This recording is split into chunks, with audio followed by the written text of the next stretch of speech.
নমস্কার বন্ধুরা, সবাইকে আমার রান্নাবান্না চ্যানেলে স্বাগতম। আজ আমি করে দেখাবো ইলিশ মাছের সবথেকে সহজ রেসিপি সরষে ইলিশ। এর জন্য প্রথমেই লাগবে ইলিশ মাছ। ইলিশ মাছ তাজা হলে এর রান্নাটাও ভালো হয়, টেস্টি হয়। এবার মাছ কেটে ধুয়ে ফেললাম। মাছটা আমরা চিড়ে দিব যেন এই মশলাগুলো এর ভেতরে ভালোভাবে ঢুকে।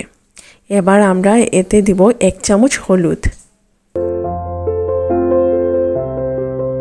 1 চামচ মরিচ, কিছু পরিমাণ সরিষার তেল, দিয়ে দিলাম পরিমাণ মতো লবণ। সব উপকরণ দেওয়া শেষ, এবার মাখাবো। মাছগুলোকে ভালো করে মাখিয়ে কিছু সময়ের জন্য রেখে দিব। 2 টেবিল চামচ সরিষা আমরা কিছুক্ষণ পানিতে ভিজিয়ে রেখেছিলাম। নিলাম কিছু পোস্তদানা আর 5-6টা কাঁচামরিচ। এবার এগুলোকে মিক্সারে পিষে নিব। এখানে রান্নার বাকি উপকরণ যেমন হলুদ, মরিচের গুঁড়া, 1 কাপ পরিমাণ পেঁয়াজ বাটা আর কিছুক্ষণ আগে বানানো পেস্ট। এবার কড়াইতে প্রয়োজন মতো সরিষার তেল নিয়ে নিব।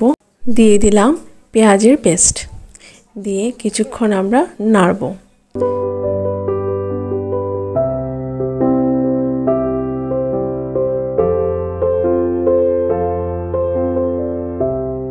পেঁয়াজটা যখন গোল্ডেন ব্রাউন হয়ে যাবে তখন আমরা মেরিনেট করা মাছটা এই পেঁয়াজের মধ্যে ঢেলে দিব, দিয়ে কিছুক্ষণ কষাবো। মাছগুলো উল্টে পাল্টে ভেজে নিব ভালো করে। এবার পোস্ত সরিষার যে পেস্ট সেটা ঢেলে দিলাম।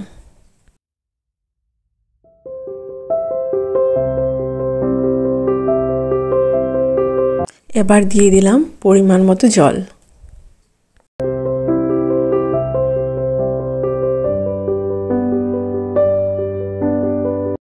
এবার 2 থেকে 3টা কাঁচামরিচ দিয়ে দিব।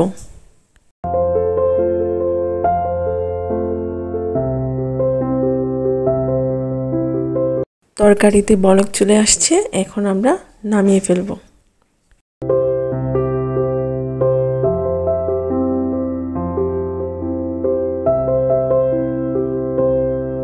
দেখলেন তো কত সহজে খুবই কম উপকরণ দিয়ে আমার রান্নাটা কমপ্লিট হয়ে গেল। আপনারাও এভাবে সরষে ইলিশ করে খাবেন। ধন্যবাদ সবাইকে।